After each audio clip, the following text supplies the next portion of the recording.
So, you want to learn Japanese in 2024, huh? You think Japan is the coolest country in the world and that you're going to meet so many Japanese people just like in anime?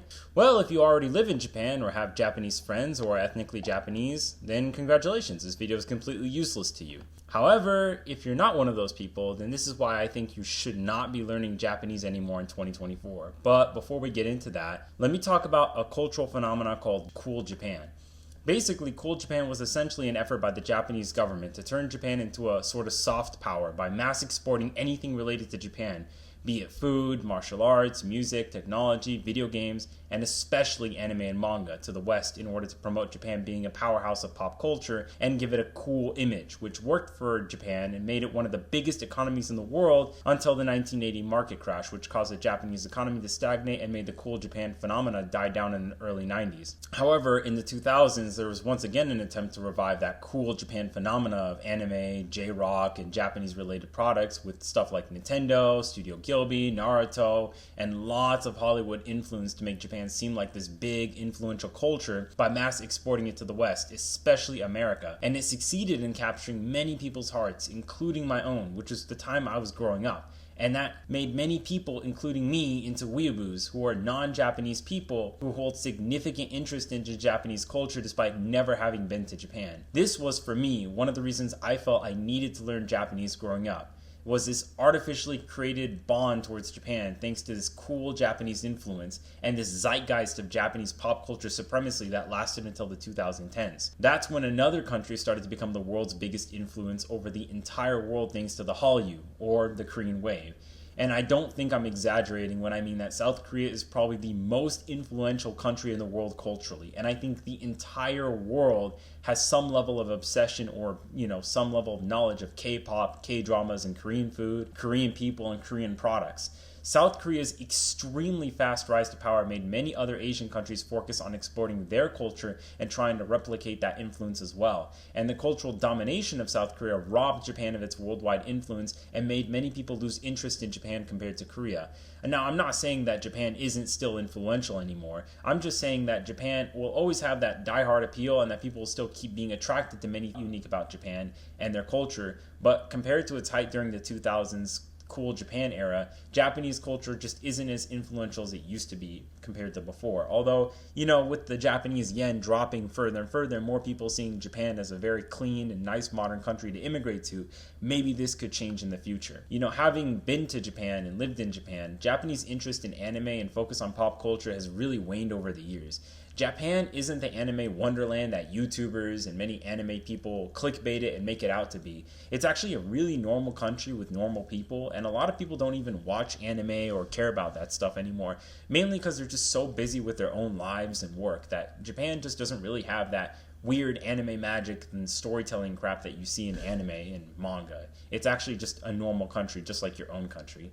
And while it's not really everywhere, metropolitan cities such as Tokyo or Osaka have much more Western and Korean influence that makes Japan seem less like a monocultural traditional society that outsiders make it out to be. Just like how real-life America isn't all Marvel and superheroes and Hollywood movies, it's just another country where you have all different types of people all living their own lives and their own version of America. It's the same in Japan, where anything you see in anime is almost never what happens in real life. And Japan is actually quite mundane, as people just focus on either working or education. This video isn't really about living in Japan though, but more about the Japanese language. So let me return to that. And honestly, learning Japanese is just not very useful, even if all you want to do is understand your favorite anime or read manga, because stuff like translators exist that are so good that actual Japanese translators are already getting replaced with machine translations, because there's already a high volume of translations available that makes the job of learning Japanese kind of useless. Why bother learning Japanese when a translator can already translate everything for you in just a few seconds? Another reason is the difficulty of Japanese.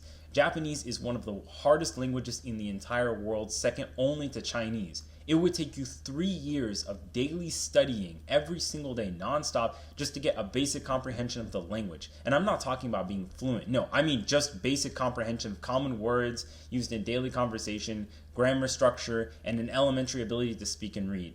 It probably is going to take you around 6 to 8 years just to get fluent in the language and being able to actually understand more than 80% of what you see and hear. And that's how long it took me. And I'm a polyglot that can speak multiple languages, and still Japan is one of those languages where no matter how much time I spend on it, I still see myself having to keep learning more and more and more because there's just so much to learn about the language.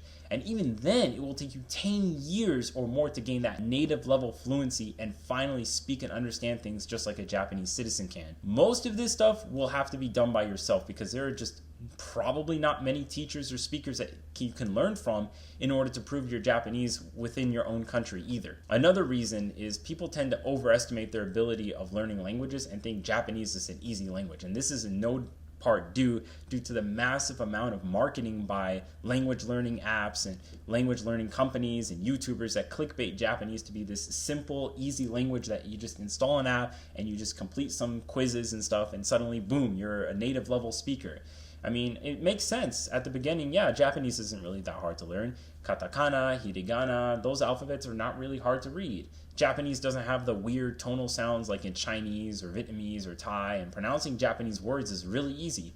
So maybe after like a year of studying, you'll think that you could speak to anyone with your basic Japanese, and then when you actually try to have a conversation, you'll realize how just 1 year of Japanese is not enough to even last 5 minutes. 1 year that could have been enough to get fluent in Italian, French, Spanish, or just so many other languages instead. Another reason why your Japanese will probably be useless is that Japanese tend to shy away from foreigners. To them, your Japanese kind of sounds like someone with like a really heavy accent speaking really broken English. I mean, they're just gonna find it uncanny and they're probably just gonna prefer talking to more normal people. But I mean, okay, hypothetically, let's say your Japanese was fluent. Just like you could speak perfectly native and they'll understand everything. Well, again, unless you live in Japan, you're probably not going to find many Japanese people to talk to due to the fact that the Japanese diaspora is just so small and that less than 20% of Japanese people even have passports and even less have the money to travel due to the bad economy. So you're probably going to end up knowing a language that almost 1% of people outside of Japan actually speak. Now, there are places where you can find Japanese people to speak to, like Hello Talk or VR Chat, but in real life, your Japanese will be understood by almost nobody. I mean, even Korean or Chinese has more practical uses than Japanese does these days. Practicality also meaning like how useful is this language? Because unless your job or your occupation uses Japanese often, such as working in a Japanese company or a company that uses Japanese a lot, like teaching in Japan or to Japanese people or studying in Japan, your Japanese is probably going to be useless for most jobs compared to something like Spanish or Chinese or many other languages. Even a job like a translator is already being replaced by AI nowadays because most people find AIs to be more useful and even more accurate than actual real-life translators for Japanese, which means that even if you were fluent in Japanese, you'd most likely find 0 jobs that pay you just because you can speak it, unless the job in question is directly tied to Japanese stuff, like a Japanese restaurant or a Japanese store. Now, you might have a reason thinking about learning Japanese, like, oh, well, I'll probably visit Japan someday, so my Japanese will be handy when I'm on the streets of Tokyo or something. Well, as somebody who's been to Japan before and lived there, yes, it does make your life a little bit more convenient not having to use your phone every 5 seconds to translate something. If you spent years and years of being fluent, like I said. Japanese from Duolingo and Japanese in Japan is a whole different league of knowledge. If you're in Japan, you're going to be faced with full native, full-on Japanese, not that baby level language you've been learning at home. So unless you've spent years learning the language, you will still need to use your phone to translate everything. And even then, you're just visiting the country. You're not living there. The people in Japan don't care if a foreigner can speak Japanese anymore. Because to them, speaking Japanese in Japan is like speaking English in America. It's expected, and from my experience, they're not surprised that you can speak their language. They do appreciate it, but honestly, just using Google Translate on your phone gets you nearly the same results too if you can't speak Japanese. I mean, I know tons of people who have lived for Japanese for years without knowing any Japanese, and guess what languages I see most in Japan? If you thought English, well, you're wrong. It's actually Chinese and Korean. Yes, once again, learning Chinese and Korean will let you talk to more people across the world than learning Japanese. And that's not just limited to Japan. You can find people speaking Chinese and Korean all over Vietnam, Thailand, Philippines, America, Canada, etc., etc. So again, instead of wasting the time, the dedication, and effort of learning a language that's useless outside of Japan, and a translator app can easily beat you at it, you'd probably be better off learning Chinese, Hindi, Russian, Spanish, or some other language that will let you to speak to far more people in real life than just being able to brag about being able to watch anime without subtitles to a bunch of weird lowly profile picture weeaboos on Discord. So yeah, that's basically my rant about why I regret learning Japanese and how I'm not living in Japan and I'm malding and coping and seething. Yeah, I know, I'm coping hard. I don't care. If you hate this video, then be sure to like and subscribe because that's what haters do. Lol, bye.